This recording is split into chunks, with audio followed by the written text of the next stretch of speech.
Oh, you brought the colored man again? I thought you'd have given up. You're quite tough.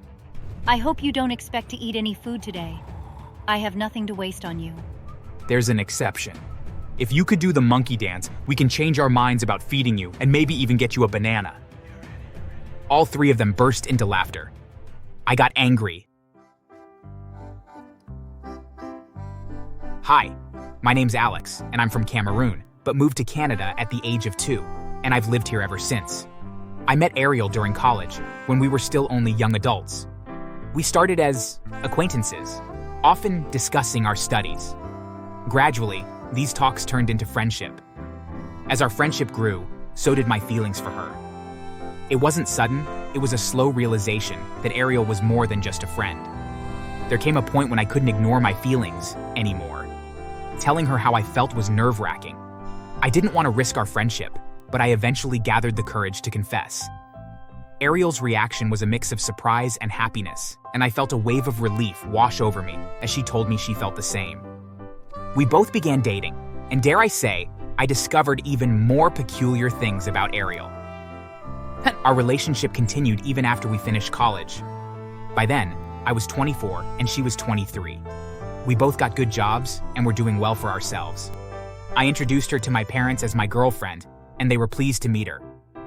Alex has never brought any girl home to us. I'm so glad to meet you. You're so beautiful. Surprisingly, my sisters who didn't like to be close to white people after some bad experiences with a few, liked Ariel too. I was happy to see her smiling with them. It made my love for her to grow even more. I wanted to propose to her, but I decided to wait until I'd had enough money before doing so. Luckily, the next year, the manager at the company where I worked gave me a promotion, and that meant an increase in pay. I was elated. 3 months later, I decided that I was ready to get married to Ariel. I hadn't met her parents yet, and she'd also not talked about them before. I decided to wait until after the proposal before asking to meet them. It didn't take long before I finally proposed to her. Ariel was so happy that she bursted into tears. I nearly cried too. I put the ring on her after the proposal and felt myself take a huge step. A few weeks after the proposal, I asked to meet her parents. Ariel didn't disagree. In fact, she was quite pissed that I'd taken so long to ask. I was nervous as the day of me meeting them began to draw close. Eventually, the day came and Ariel and I went together. Unfortunately for me, her parents were the complete opposite of what I expected. Both were clear racists. Ariel's parents greeted us with forced politeness that barely concealed their underlying discomfort. So do you work or do you feed from my daughter's pockets? I know that how you all black men are. I felt uncomfortable by the question. I'd never received anything from Ariel. I never asked, and she never even tried to give. I wasn't complaining. I was fine with being the giver. I was about to speak, but Ariel beat me to it. We share the bills, Mom. He has a job. I was shocked. Ariel had never shared anything with me. I was about to speak again when her father butt in. I've heard black people don't use cologne. Judging by your smell, I'm sure you don't too. How do you think you can marry our daughter? Again, before I could respond, her mom cleared her throat and stood up, Ariel following after her immediately. I remained seated in the living room with her dad, too scared to say anything because of the deady glare he was giving me. Ariel's mother had prepared a quick meal and set the table. She called on me and her husband to the table. I saw Ariel already seated beside her mother. I hope you know how to eat that. It's not the usual black and dirty food that you're used to. I was offended by her words. How could she insult black food? I'm sorry, ma'am. Please don't speak about black food that way. I'm fine if you insult me, but please don't insult my culture. Oh, you have a culture? I thought all you do is to have black skin and look dirty. I turned to Ariel, expecting her to at least say something, but she didn't. Instead, she laughed, somehow finding what her mother said to be funny. Throughout the evening, I remained composed. Outwardly. Though inwardly, I was boiling and felt disappointed. After dinner, both Ariel's father and mother continued taunting me, especially saying annoying things about my skin color. Ariel wasn't any better. She would either laugh or be silent. Leaving their home that night, I couldn't shake off the unease that had settled within me. Ariel visited me the next day and acted like nothing happened. I'd expected an apology or something from her, but got nothing. In fact, she'd visited me only because she wanted to ask for money. From then on, I noticed how Ariel began to demand money from me. She wouldn't go a week without taking money from me at least thrice. I was having to take out of my savings to satisfy her wants. We never spoke about her family again. She didn't even bring up conversations on how we should have our wedding. It felt as though she was fine with us being just engaged. Despite what her parents had done, I wanted to mend things with them. So, I asked to see them again. Ariel agreed. Unfortunately, they were unapologetic about their actions. "Oh, you brought the colored man again? I thought you'd have given up. You're quite tough." I hope you don't expect to eat any food today. I have nothing to waste on you. "There's an exception. If you could do the monkey dance, we can change our minds about feeding you and maybe even get you a banana." All three of them burst into laughter. I got angry and lashed out at them. "Excuse me? I'm your daughter's fiance, for crying out loud. I'm also human. Just because I have black skin doesn't mean you have the right to speak to me like this." I'd thought they'd apologize or maybe stop their unfair words, but what I didn't expect was a slap from her father. "How dare you, a low-life black man, come into my house to yell at my family? Who gave you that authority? Have you gone crazy?" Alex, these are my parents. How can you be so disrespectful to them? I've been nothing but respectful to yours. I was even more shocked by Ariel defending her parents. She was present when they were saying all those degrading words to me. She never defended me. And now, she was mad at me for giving her parents a taste of their own medicine. I couldn't take it anymore. I was going to leave, but I decided to give them a piece of my mind one more time. "You heard them, Ariel. You listened to them disrespect me and my culture. You saw your dad slap me, and yet you defend them? You all are the same.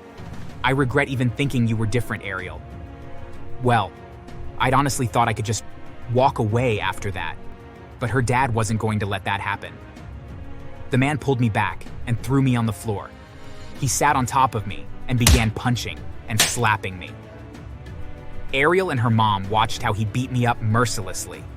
When he was done, I was thrown out of their house. Fortunately for me, one of their neighbors helped me to the hospital. You'd have thought it ended there, and we called off the engagement. Unfortunately, Ariel refused to let that happen.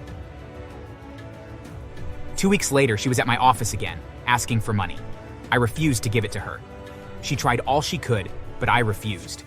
Angrily, she slapped me before storming out of my office. The next day, I got visitors right as I was leaving my house. I was trying to record a video of myself. So, while my friend stood away opposite us, Ariel and her parents showed up. I was beaten up badly for refusing to give their daughter the money she asked for. Apparently, she wanted to change her car and needed money.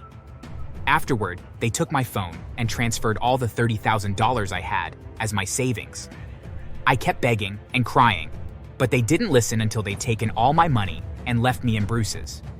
Unknown to them, I had a small recording mic on, and my friend recorded everything that happened. As he took me to a hospital, he posted the video to expose Ariel and her parents. I had no idea about it until the next day, where he showed me the amount of engagement the post already had. And thousands of people had viewed it, and thousands had commented, all against Ariel and her father. I needed to get justice for what they did to me. I also wanted to get my money back. So, once I was able to sit up properly, I made a video to explain what had transpired between us, starting from the first time I met them. Again, it blew up. People were against Ariel and her parents for being racists. Some called her father an evil man for beating me up, and the family were called thieves for taking my money forcefully. Hashtags began flying, everyone demanding for my money to be returned with an apology and more money as a better compensation. It didn't take long before Ariel called me. Take down that video, Alex. You're destroying our lives. What did my parents do that no one else hasn't done before? I got to know that Ariel and her parents were getting all sorts of punishment from people everywhere they went. People who recognized them would sometimes throw eggs at them, as well as other disgusting things. But that was even little compared to what her family did to me. I'm never taking it down. You watched your parents talk down on me, beat me up, and even take my money. You'll have to apologize publicly to make me stop. She never did. Instead, she and her dad broke into my house 2 nights later to try stealing my phone so they could take down the video. I caught them, but I didn't wake up while they were still in my room. Once they took my phone and left my room, I grabbed my stunt gun from my wardrobe and went after them. I teased Ariel's father, causing him to fall down. Ariel was shocked to see me with a gun. "Get on your knees now!" Out of fear, she went on her knees. Her father was still writhing in pains on the floor. Forgive us, please. Don't shoot. We're going to leave and never disturb you again. Please forgive us. "Yes, please. If you let us go, I swear to you, we'll never bother you again." "Shut up, both of you." "Forgiveness? Never. I'll never forgive you both or let either of you go." I knew I needed to tie them down before calling the police, so I gave Ariel a punch, knocking her out. I quickly fetched a rope and tied her and her father together. After that, I took a picture of them with their masks still covering half of their faces. Then I removed the masks and took another picture, calling the cops right after. When they came, Ariel and her father were arrested and taken away. I posted the pictures online, and the hatred for the family increased even more. In court, I got my money back and even $10,000 extra, which was all Ariel and her family had as their savings. Both she and her dad were jailed for their crimes. They were to each spend 15 years there.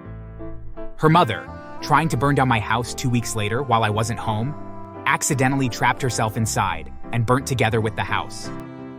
Ariel and her father were absolutely broken and disappointed when they heard the news. People online were kind enough to get me a new and better house. While Ariel and her dad suffered in jail, I found myself a better white lady 2 years later, kind and very much unlike Ariel. I found peace and forgot all about Ariel. My fiance and I are expecting twins, and I'll make sure to send Ariel and her dad a picture of our family. Thanks for watching.